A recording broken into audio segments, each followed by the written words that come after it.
Então, turma, continuando, agora falando do bilinguismo. Bom, em primeiro lugar, vamos ver o que é bilinguismo. Uma coisa é você falar duas línguas. Você pode falar sem ser necessariamente bilíngue. O bilinguismo exige uma vivência das duas línguas. Não é porque você vai dizer hello, how are you, que você vai ser um brasileiro bilíngue. Tá? Você precisa ter uma vivência, uma introjeção de duas línguas, um uso, uma prática de duas línguas, para você poder ser chamado bilíngue, certo? Então, o bilinguismo em relação aos surdos, ele começou a ser discutido, né, na década de 80. Tá? A ideia era, a primeira língua dos surdos seria a língua de sinais, no caso do Brasil, a Libras. E a segunda língua seria a língua escrita português, que é falada por esses ouvintes, né, como uma segunda língua, ouvintes em termos. Tá? Então, assim, vocês vejam o esforço por parte do estudante surdo. Ele já precisa dominar duas línguas para sua comunicação escolar. Então, ele precisa se comunicar gestualmente, ele precisa traduzir essa comunicação gestual para a língua portuguesa. Então, é como se ele tem que passar por dois processos de alfabetização. Isso é muito puxado, né, gente? Isso é muito puxado. A gente precisa entender que uma língua não é só palavra, não é só uma estrutura. Uma língua, ela tem toda uma base cultural. Então, existe uma cultura em Libras, existe a cultura em língua portuguesa. São línguas diferentes, são culturas diferentes que eles têm que casar. Tá? Muitos pesquisadores, eles são favoráveis a isso, né? Entendem que o sujeito surdo é um sujeito bicultural, ele precisa aprender duas línguas e duas culturas, são línguas distintas, completamente distintas, culturas completamente distintas. Né? Então, isso se torna muito pesado para o estudante. O que acontece? Isso, como não é uma coisa natural, depende de legislação. Né? Em 2002, a gente tem na Lei 10.436, a Lei da Libras, né, o reconhecimento oficial de Libras. Vocês já devem ter estudado isso, já sabem, né? Mas a gente também tem que pensar que lei, tudo bem, a lei está lá, ela prevê uma coisa, ótimo, perfeito, maravilhoso, só que tem um detalhe, colocar isso em prática é outra história. E quando você fala de língua, de cima para baixo não funciona. É preciso que haja um movimento, é preciso que haja uma coletividade envolvida nisso. Em 2005, a gente tem um decreto que determina, é o decreto 5626, né, que vai determinar que até 2015, Libras tem que fazer parte dos cursos de licenciatura, de fonoaudiologia também. Tá? E que será necessário ter professores bilíngues em todas as escolas com classes regulares. Nós estamos em 2020. Eu trabalho numa escola de ponta, que o SEMAC é uma escola de ponta. Eu não sou bilíngue. Eu não sou bilíngue. Se eu tiver algum colega bilíngue em Libras, eu desconheço. E a lei existe. E aí?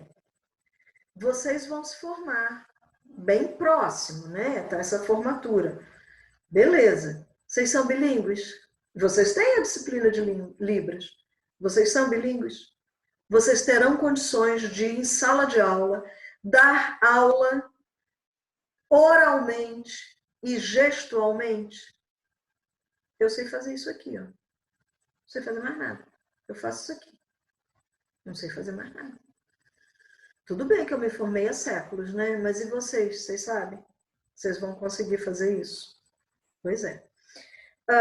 2010 a gente tem o reconhecimento da profissão de intérprete, isso é muito legal, né? A Lei 12.139, isso foi muito importante, tá? Mas eu quero que vocês parem para pensar junto comigo. As leis só resolvem? Será que toda essa legislação, essa obrigatoriedade, os cursos de letras, eu estou agora na FAAF, eu já passei pela UESC, pela UESB, pela UERJ no Rio, pela UNEB, sempre tem o curso de Libras, né? Curso não, a disciplina de Libras, mas eu não tenho nenhum aluno que eu possa dizer que é proficiente em Libras e que vai dar aula oralmente e gestualmente. Porque o certo seria esse. Né? Não é a gente ter um tradutor em sala. O certo é o professor poder fazer isso. E é o que eu estava falando para vocês na sequência anterior. É o aluno que não é surdo também dominar Libras. Porque se isso acontecer, aí você vai ter realmente uma inclusão. Mas enquanto você não tiver o professor dando aula, professor bilíngue, Libras, língua portuguesa, dando aula oralmente, gestualmente, enquanto você não tiver o estudante daquela classe, aquele estudante que não é surdo, também dominando Libras, para poder interagir com o seu colega surdo, não haverá inclusão. A inclusão será muito parcial. Na nossa próxima aula, gente, nós vamos trabalhar com os surdos cegos. Eu acho que é a pior situação de inclusão que a gente pode ter, né? Porque a gente tem que sambar miudinho para poder dar conta de estabelecer um canal de comunicação com um estudante surdo cego. Existem casos de estudantes assim em sala de aula. Em Riacho de Santana, há uns 8 ou 9 anos atrás, eu fui participar de uma semana pedagógica e uma professora me perguntou, eu tive vontade de parar a minha oficina ali, embora me sentia incompetência em forma de gente, porque ela virou para mim e disse assim, o seu blá blá blá para formar leitor tá ótimo, cheia de teoria, sabe pra caramba. Como é que eu formo leitor tendo um aluno surdo cego na sala? Eu não sei. Eu não sei. Embora minha concepção de leitura, por exemplo, seja uma concepção bastante ampla, mas é uma concepção que depende da visão. Então, como é que você vai lidar com um aluno surdo cego em sala de aula? Como é que você vai conseguir que um aluno surdo cego consiga dominar algum conhecimento sistematizado? É possível, gente. É possível. Quem leu aquele material que eu disponibilizei logo no início do curso, com certeza deve ter ficado muito chocado. Eu chorei que nem uma louca quando eu fiz essa disciplina no curso. E assim, é muito difícil, mas é viável. Você até consegue estabelecer um canal de comunicação. Mas dificilmente você vai incorporar o aluno surdo cego à tua aula, falando claramente, botando o pé no chão. Vai ser muito, muito complicado. Meus amores, nós estamos fechando então nossa aula hoje, tá?